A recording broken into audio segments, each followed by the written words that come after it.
All right, let's talk about the rising action and third stasimone here.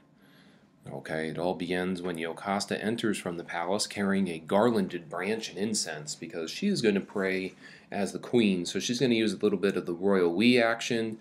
In addition, she just shows that she's a good person, really. She's out here to do the best for her people. And she comes out, I'm going to visit the temples. The king's, beyond stressed about things, basically.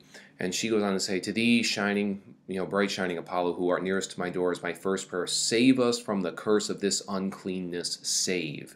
We are afraid, seeing our master pilot distraught. And she makes her oblations, which are offerings to the altars.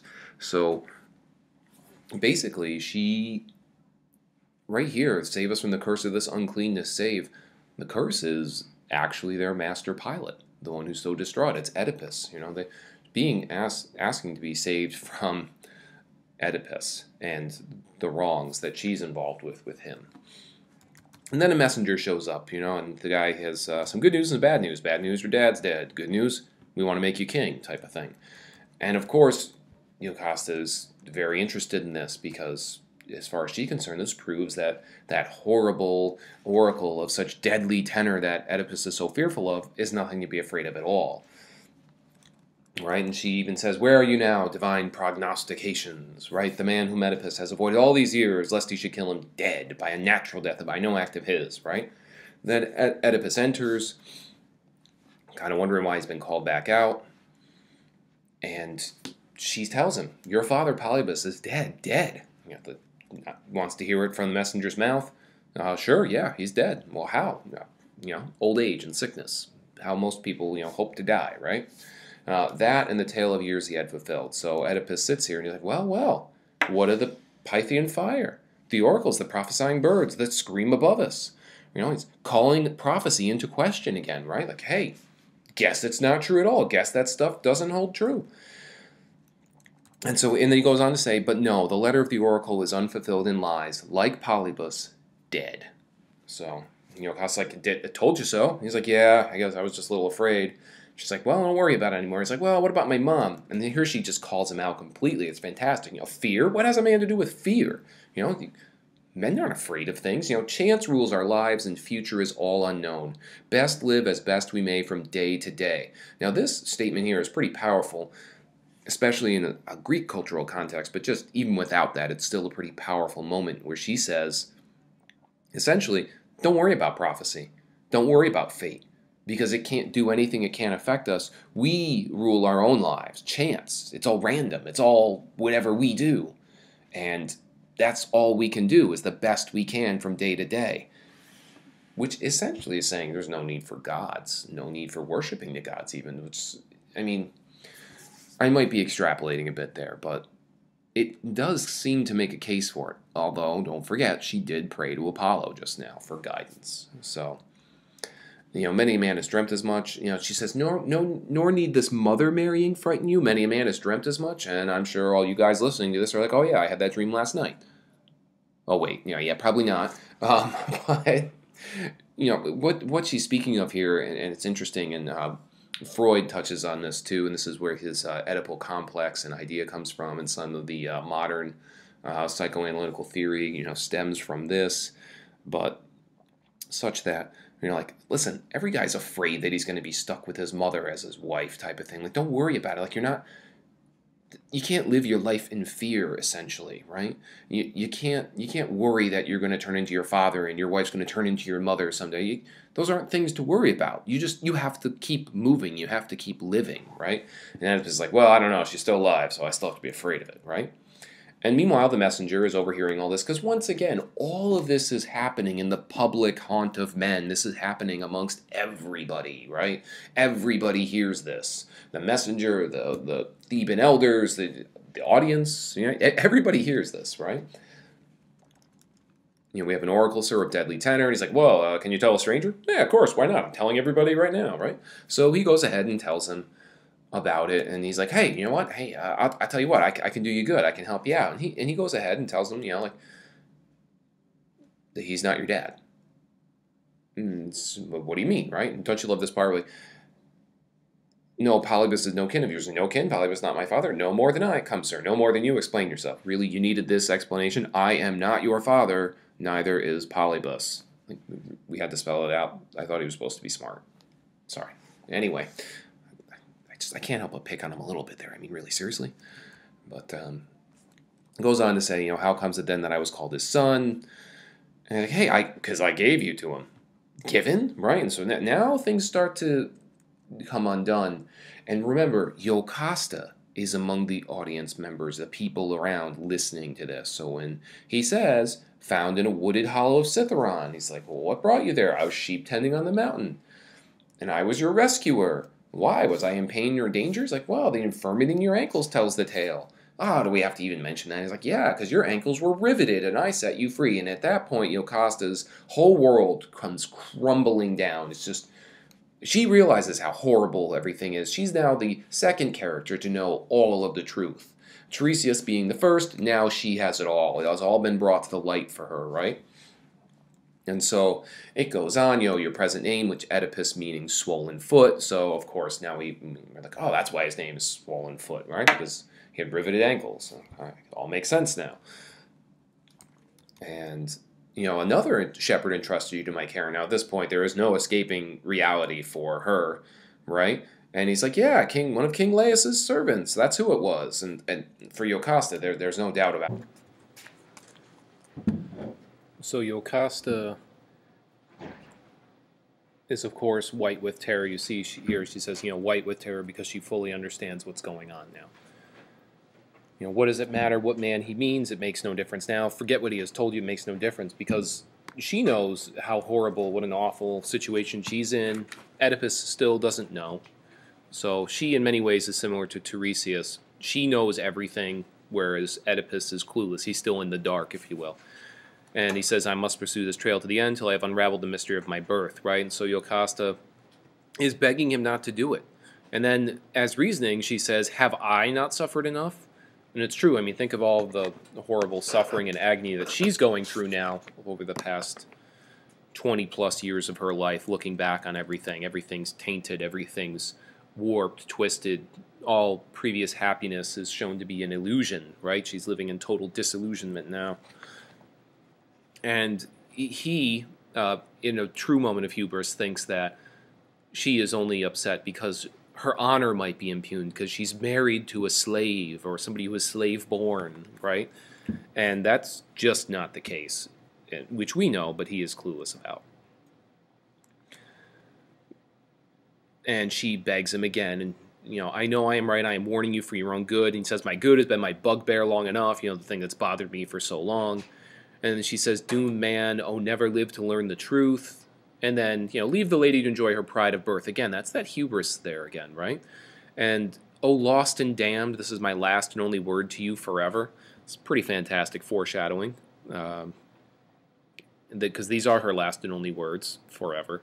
And she is lost. She will be damned. He's damned, so to speak. It's pretty horrible. Pretty horrific ending to it. And she takes off. And the chorus, meanwhile, is sitting there going, well, gee, that's kind of a dramatic exit. Don't you think there's some issue here? And it's interesting because he says, let all come out, however vile, however base it be. I must unlock the secret of my birth. Again, you have to admire him because he's trying to do the right thing. He believes 100% in doing the right thing. Unfortunately, the right thing is just not going to bring out anything good whatsoever. It's just going to be pure tragedy. The woman with more than woman's pride is shamed by my low origin. Again, this is him, this is hubris. This is thinking you know more than you really do, thinking you're better than you really are. And this is, I guess, in some ways, a hamartia of sorts. I mean, this is a fatal error in judgment to cast off his wife's warnings and beggings and pleadings as if it's, oh, she's just worried about her honor and, I have to find out the truth. And then he goes on this little discussion, so to speak, this little mini speech about his low origin. Now he's the child of fortune, the giver of good, and I shall not be shamed. Oh, the delicious irony, right? So dramatically ironic, because he is pretty much the most shameful human being in all of existence, and all recorded memory, fictional and non-fictional included. I mean, can you think of a worse fate? I don't think there is, right? She is my mother, my sisters are the seasons, my rising and my falling march with theirs. And it's like, yeah, not exactly, right? And then he says, born thus I ask to be no other man than that I am, and will know who I am. It's like, well, yeah, you'll know, but it's not going to be good, right? And so then the chorus comes in here and talks about, if their prophetic eye fails not, tomorrow's moon makes known to all the earth the secret of our master's birth. So again, we have this eye motif, right? You know, bringing things into the light, seeing the truth, seeing versus blindness. And then it speaks about how Citharon is forever linked with him, and yeah, but it's not going to be in a good way, of course. There's no link to Oedipus that's positive, right? Then we talk about how they conjecture that perhaps maybe he was born of some nymph or some god. Maybe he is God-born. Maybe that's why he's so great. And the chorus, of course, has no idea of the horrors that lie in wait. And so the Corinthian friend of the Theban shepherd shows up, the servant of Laius, the guy who was originally supposed to abandon him on the mountaintop, right? And so, Oedipus is a big believer in setting up evidence. This is part of, good debate structure, and also, just setting up good argument when you lay out everything ahead of time. So these were our givens. Yes, this is the guy. Okay, if this is the guy, and it's him, let's figure it all out. And so as things move along here, the shepherd gets frightened because he knows who Oedipus is, but he doesn't really understand the full extent of everything just yet. And then you gave me and asked me to rear as my own. And he's like, what do you mean? What are you asking me to say? And he's like, well, here's Danger Baby Boy. And he's like, damn you, hold your tongue, right? Because he doesn't want to be, who wants to break that news to somebody? Nobody wants to say, hey, P.S., that's your mom, not your wife. And those are your brother sons and sister daughters, right? And nobody really wants to go ahead and be the bearer of that news. Tiresias earlier didn't want to bear it, right? And he's the guy who knows everything. He didn't want to come right out and say it. He hints as much to it. He names Oedipus as the cursed polluter, but he doesn't come out and say, all of the wrongs that Oedipus has committed. And the shepherd more or less is forced to do that, right? And the shepherd's like, I wish I had died that very day I gave you life. And Oedipus is like, well, you are going to die if you don't tell me the truth. And he's, where did the child come from, right? He's like, you gave me? Like, where did it come? What's the deal? And he's like, it was child Laius' house. And this is when Oedipus, kind of, whoa, a slave or of his own begetting? And he's like, well, do I have to tell? He's like, yeah, and I have to hear it. Again, you kind of have to admire Oedipus, because a lot of people at this point would turn away and be like, you know what, I don't need to anymore. I'm good. Whatever. I guess I was a slave, or maybe, a child he must have adopted. I don't really need to know anymore. But he pursues it right through to the end, right? And he talks about, how he's supposed to do that. And he says, on account of some wicked spell, saying the child should kill its father. And Oedipus is like, well, why did you give it to him? And he's like, well, I didn't have the heart to kill the baby. I mean, who does, right? I mean, infanticide is pretty awful, right? Killing an infant is right up there on the worst crimes you can possibly commit, right? I mean, who's going to do that, right? Laius wouldn't do it himself. He hadn't commanded his shepherd to do it. And can you blame the shepherd for not doing it? Not really. And his figuring was that, you go and live a good life. And then he says, if you are the man, then your life is lost. And then Oedipus' reaction is just beautiful as far as tracking motifs, reinforcing the themes, and really starting to complete this 180-degree flip that's required for the very best tragedy. Not just simply a reversal of fortune, but a reversal of situation, right? It says, alas, all out, all known, no more concealment. O light, may I never look on you again.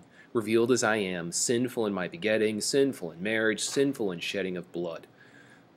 Yeah, I mean, who wants to look at the light? Who wants to see the truth again? Because the truth that he thought he saw before is all falsehood. It's not true. And so now that he can see the light, he doesn't want to see the light anymore. He doesn't want to see the light of day. And they exit, and the messenger and the shepherd depart, right? And then the chorus has their choral ode here to the third Stasimone to comment on all of this here. And in a lot of ways, this is really, really well done. Nicely put together. I'm going to ask you to refer back to page 39 in a minute when you look at this, because the final two lines of 39 say, "Never therefore will I consent to think him other than good." And when you compare that to the end of this Stasimone, which it says, "I wish I had never seen you, offspring of Laius. Yesterday my morning of light, now my night of endless darkness." Complete flip-flop, right? So we really have this sort of beautiful tragedy happening here. And the chorus, of course, is miserable. I mean, here's the guy that they've loved and supported and who has loved and supported them their whole life, and then now they find out that, you know, in essence, they say all the generations of mortal man add up to nothing. Show me the man whose happiness was anything more than illusion followed by disillusion. And it's pretty heavy stuff there. We're talking about how you are never happy. Your happiness is false. Everyone's happiness is false. It's an illusion. And then once the illusion is revealed, you live your life in disillusionment. It's not like you can suddenly be happy now that you know you weren't happy before. Now you realize the full extent of your unhappiness. You know, here is the instance, here is Oedipus, here is the reason why I will call no mortal creature happy. Right? And they review, like, hey, listen, this guy had it all. He lived the best life. He was the bastion against disaster, right? I mean, this guy was a castle. He was a rock. And now he's the most shameful rock we can ever... We can't bury him far enough, right? He's the most shameful creature in existence. You know, oh, Oedipus, that proud head. You gotta love the reference to pride there, right? And then talking about when the same bosom enfolded the Son and the Father, could not the engendering clay have shouted aloud its indignation? It's like, how could not just the earth itself cry out against such a horrible crime, right? I mean, incest, horrible crime. It's one of the three basic crimes that all of humanity pretty much has lived by since our existence. You know, we're not supposed to kill, we're not supposed to commit incest, and we're not supposed to eat each other. So, you know, those are our three basic rules that seem to transcend all cultures and all time periods. More on that in actual class lecture, but suffice it today, that should be enough to get you through today. And of course the final lines here, and then we'll wrap all of this up in one last little mini lecture where we can discuss the Exodus. But this ends the climax of the play.